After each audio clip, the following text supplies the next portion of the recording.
Town po. Boys Town. Para.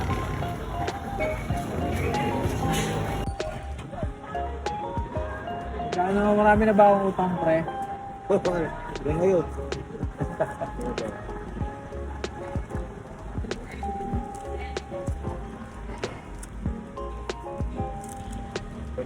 Labas na yung dollar ko, pre, oh.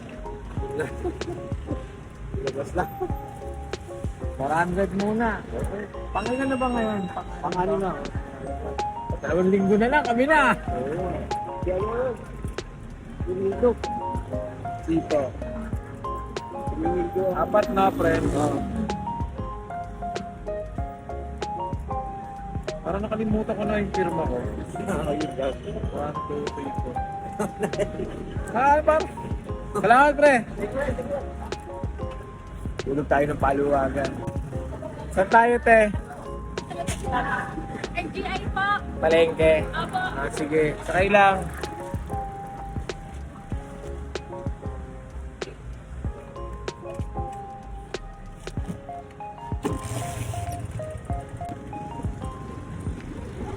So, bumalik tayo ng biyahe, 4:30.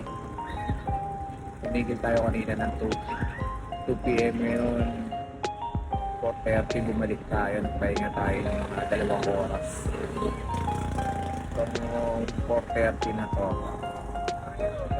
hanggang alas 9 ng gabi, diretso na to. Yan natin kung magkano kikitain natin ngayong araw na to. Medyo mahaba yung pila rito sa Ayala Mall. Pero umaasa tayo sa jackpot na pamasahe.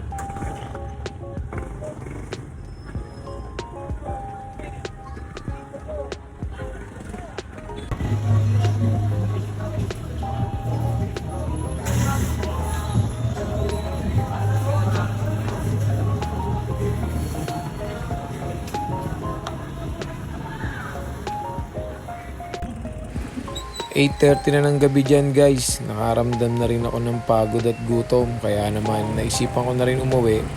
Tapos bumili na rin ako ng uulamin namin ng aking anak na nasa bahay. Alam mo ha? May gravy pa. Papakita ko lang sana.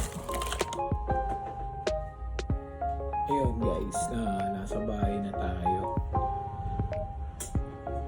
Nakaramdam na ako ng pagod sa biyahe. From 11:30, pahinga ako ng 2, bumalik ako 4:30, tapos ang oras ngayon is 7:45. 8:45. So, ang kinita natin ngayong araw is sa pagbiyahe ng tricycle. Kinita natin ngayong araw sa pagbiyahe ng tricycle. Yan, may 500 pambuo. So, 5, 6, 7, 8, 9, 10. Tapos, 60 plus 50. Considered mo na 100. Tapos, may barya pa. 60. Pero nakabili ako ng pandesal, halagang 30. Tapos KFC, Kanto Fried Chicken, halagang 80 pesos. So, pagpalagay mo ng 1, 2, mga ganun yung kinita natin sa pagbiyahe.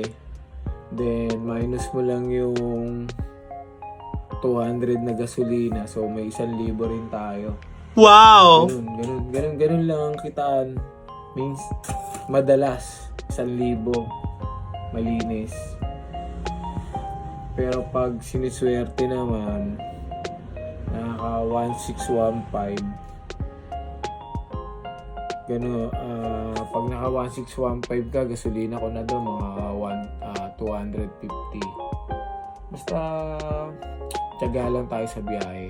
Sasambat itatapat din sa atin ang swerte. Sipag at tiyaga lang para sa mga anak natin. So ayun, goodbye. See you in my next vlog sa susunod na biyahe natin ng tricycle.